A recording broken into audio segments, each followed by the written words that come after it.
നമസ്കാരം. എല്ലാ UK മലയാളികൾക്കും ഗുഡ് മോർണിംഗ് UKയുടെ മോർണിംഗ് ന്യൂസിലേക്ക് സ്വാഗതം.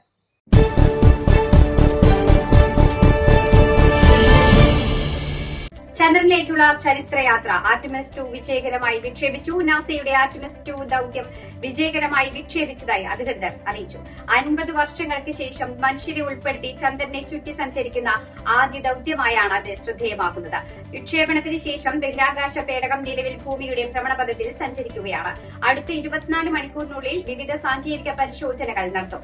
എല്ലാം സുഖകരമായി പൂർത്തിയാകുന്നുവെങ്കിൽ ദൌത്യം ചന്ദ്രനിലേക്കുള്ള യാത്ര തുടരുവാൻ അനുമതി നൽകും. മിഷനിൽ പങ്കെടുക്കുന്ന സംഘങ്ങൾ സുരക്ഷിതരും മികച്ച ആത്മവിശ്വാസത്തോടെയും മനോഭാവത്തോടെയുമാണെന്ന് നാസ അധികൃതർ അറിയിച്ചു. 10 ദിവസത്തെ ദൌത്യമായ ഈ യാത്രയിൽ സംഘം ചന്ദ്രനിൽ ഇറങ്ങില്ല. പകരം അവർ ചന്ദ്രനെ ചുറ്റി സഞ്ചരിക്കുകയും ഇതുവരെ മനുഷ്യർ എത്തിയതിൽ ഏറ്റവും ദൂരത്തേക്ക് ഭൂമിയിൽ നിന്ന് യാത്ര ചെയ്യുകയും ചെയ്യും. ഈ ദൌത്യം ഭാവിയിൽ മനുഷ്യരെ വീണ്ടും ചന്ദ്രനിൽ ഇറക്കുവാനുള്ള വലിയ പദ്ധതികളുടെ പ്രധാന ഘടകമായി കണക്കാക്കപ്പെടുന്നു. പശ്ചിമേഷ്യൻ യുദ്ധം തുടരുന്നതിനിടെ രാജ്യത്തെ അഭിസംബോധന ചെയ്ത അമേരിക്കൻ പ്രസിഡന്റ് ഡൊണാൾഡ് ട്രംപ് ഈ യുദ്ധം അമേരിക്ക ജയിച്ചെന്നും ഇറാൻ തകർത്തടിഞ്ഞെന്നും ട്രംപ് അവകാശപ്പെടുന്നു. ഇറാന്റെ വ്യോമസേനയും നാവികസേനയും ഒന്നടങ്കം ഇല്ലാതായെന്നും ട്രംപ് അഭിപ്രായപ്പെട്ടു. ലോകത്തെ കരുത്തേറ്റ സൈന്യം അമേരിക്കയാണെന്ന് തെളിഞ്ഞുവെന്ന് അവകാശപ്പെട്ട ട്രംപ് യുദ്ധം എപ്പോൾ അവസാനിക്കുമെന്ന് വ്യക്തമാക്കിയില്ല. അമേരിക്ക ഒരിക്കലും ഭരണകൂട മാറ്റം ലക്ഷ്യമിട്ടില്ലെന്നും പക്ഷേ അത് സംഭവിക്കുകയും ഇറാന്റെ പല സംവിധാനങ്ങളും തരിപ്പണമായെന്നും അവകാശപ്പെട്ടു. ഇറാൻ ഇനി ഏത് നീക്കം നടത്തിയാലും അമേരിക്ക അറിയുമെന്നും അത് തകർക്കുമെന്നും ട്രംപ് പറഞ്ഞു. ഇറാൻ ഇനി മിഡിൽ ഈസ്റ്റിന്റെ ഭീഷണിയല്ല, ഇറാന്റെ ഭീഷണി ഒഴിഞ്ഞെന്നും ട്രംപ് കൂട്ടിച്ചേർത്തു. ഇറാനുമായുള്ള യുദ്ധ സാഹചര്യത്തിന്റെ പശ്ചാത്തലത്തിൽ യൂറോപ്യൻ യൂണിയനുമായി കൂടുതൽ അടുത്ത സാമ്പത്തിക ബന്ധം സ്ഥാപിക്കുവാൻ UK ശ്രമിക്കുമെന്ന് കെയർ സ്റ്റാമർ. ഈ വർഷം അവസാനം നടക്കാനിരിക്കുന്ന യൂറോപ്യൻ യൂണിയൻ ഉച്ചകോടിയിൽ സാമ്പത്തികവും സുരക്ഷാ മേഖലയിലും കൂടുതൽ സഹകരണം ഉറപ്പാക്കുവാൻ ശ്രമിക്കുമെന്ന് പ്രധാനമന്ത്രി വാർത്താ സമ്മേളനത്തിൽ പറഞ്ഞു. ഇതിനിടെ ഇറാൻ യുദ്ധത്തിൽ കൂടുതൽ സജീവമായി ഇടപെടുവാൻ UK തയ്യാറാകാത്തതിനെ തുടർന്ന് US-ഉം UKയും തമ്മിലുള്ള ബന്ധത്തിൽ പിരിമുറുക്കം വർദ്ധിച്ചിരിക്കുകയാണ്. സംഘർഷം UKയെ ബാധിക്കുമെന്ന മുന്നറിയിപ്പ് നൽകിയ സ്റ്റാമർ ജനങ്ങളുടെ ജീവിത ചെലവ് കുറയ്ക്കുവാൻ സർക്കാർ നടപടികൾ സ്വീകരിക്കുന്നുണ്ടെന്നും ഉറപ്പു നൽകി. ഇന്ധന നികുതി വർധനവ് സെപ്റ്റംബർ വരെ നിലവിലുള്ളതായിരിക്കുമെന്നും ഭാവി തീരുമാനങ്ങൾ സംഘർഷത്തിന്റെ ദൈർഘ്യത്തിനും ഹോർമൂസ് കടലിടുക്ക് വീണ്ടും തുറക്കുന്നതിലും ആശ്രയിച്ചിരിക്കുമെന്നും സ്റ്റാമർ വ്യക്തമാക്കി. ഇതിനിടെ വിദേശകാര്യമന്ത്രി യൂറോപ്യൻ രാജ്യങ്ങളും ഗൾഫ് രാജ്യങ്ങളും ഉൾപ്പെടെ 35 രാജ്യങ്ങളുമായി വെർച്വൽ യോഗം നടത്തുന്നുണ്ട്. യുദ്ധത്തിന് ശേഷം ഹോർമൂസ് കടലിടുക്ക് സുരക്ഷിതമായി തുറക്കുവാനുള്ള മാർഗങ്ങൾ യോഗത്തിൽ ചർച്ച ചെയ്യും.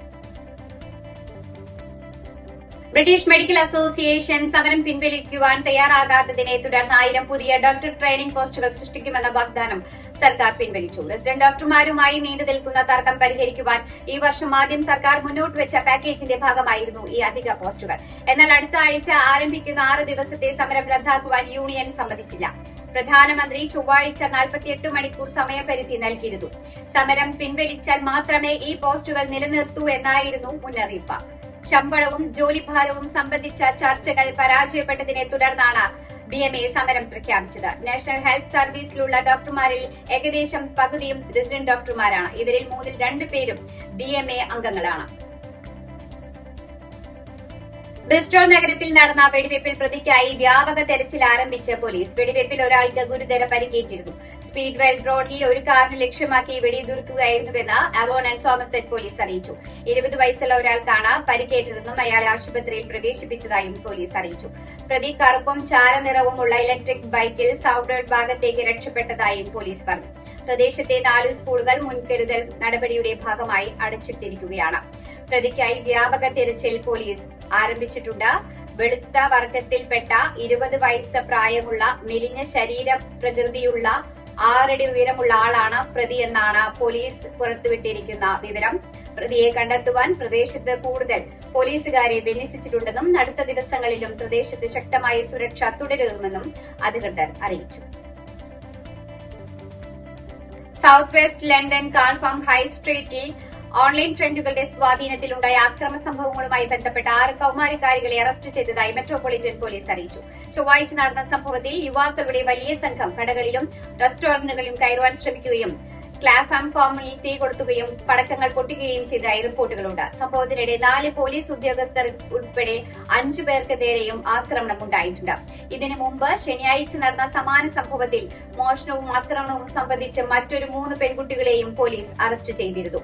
സംഭവങ്ങളുമായി ബന്ധപ്പെട്ട് കൂടുതൽ അറസ്റ്റ് ഉണ്ടാകാമെന്ന് പോലീസ് അറിയിച്ചു. സിസിടിവി ക്യാമറ ദൃശ്യങ്ങൾ ഉപയോഗിച്ച് പ്രതികളെ തിരിച്ചറിയുവാനുള്ള നടപടികൾ പുരോഗമിക്കുകയാണ്. സംഭവം വളരെ ഗുരുതരവും ആശങ്കാജനകവുമാണെന്ന് ലണ്ടൻ മേയർ സാദിഖ് ഖാൻ പ്രതികരിച്ചു. കുറ്റക്കാർക്കെതിരെ കർശന നടപടി സ്വീകരിക്കുമെന്നും അദ്ദേഹം വ്യക്തമാക്കി. ഇടതുമുന്നണിയുടെ പ്രകടന പത്രിക പുറത്ത്. മുഖ്യമന്ത്രി പിണറായി വിജയൻ പത്രിക പ്രകാശനം ചെയ്തു. 2 പുസ്തകമായാണ് LDFന്റെ പ്രകടന പത്രിക പുറത്തിറക്കിയിരിക്കുന്നത്. കിടപ്പ് രോഗികൾക്ക് സമ്പൂർണ്ണ ആരോഗ്യ പരിരക്ഷ, കേരളത്തിൽ പഠനം പൂർത്തിയാക്കുന്ന എല്ലാവർക്കും ജോലി, ക്യാമ്പസ് പ്ലേസ്മെന്റ് തുടങ്ങി 60 ഇന പരിപാടികളാണ് പ്രകടന പത്രികയിൽ LDF ഉൾപ്പെടുത്തിയിട്ടുള്ളത്. നിയമസഭാ തെരഞ്ഞെടുപ്പിനോടനുബന്ധിച്ച് വമ്പൻ വാഗ്ദാനങ്ങളുമായി UDF പ്രകടന പത്രിക പുറത്തിറക്കി. ഇന്ന് രാവിലെ 10 മണിക്ക് കൊച്ചിയിൽ നടന്ന ചടങ്ങിൽ രേവന്ത് റെഡ്ഡിയാണ് പ്രകടന പത്രിക പുറത്തിറക്കിയത്. ശബരിമലയിൽ ആചാര സംരക്ഷണത്തിൽ നിന്നും സാമൂഹിക ക്ഷേമ പദ്ധതികളിലേക്കുള്ള വിവിധ പ്രഖ്യാപനങ്ങളാണ് പ്രകടന പത്രികയിലെ പ്രധാന ആകർഷണം. രാഹുൽ ഗാന്ധി പ്രഖ്യാപിച്ച ഗ്യാരണ്ടികൾക്കാണ് UDF പ്രകടന പത്രികയിൽ മുൻഗണന. സാമൂഹിക സുരക്ഷാ പെൻഷൻ അവകാശവുമായി പ്രഖ്യാപിക്കുകയും ചെയ്യും. സംവിധായകൻ രഞ്ജിത്ത് പ്രതിയായ ലൈംഗികാതിക്രമ കേസിൽ അന്വേഷണം കൂടുതൽ ശക്തമാക്കുവാൻ പോലീസ്.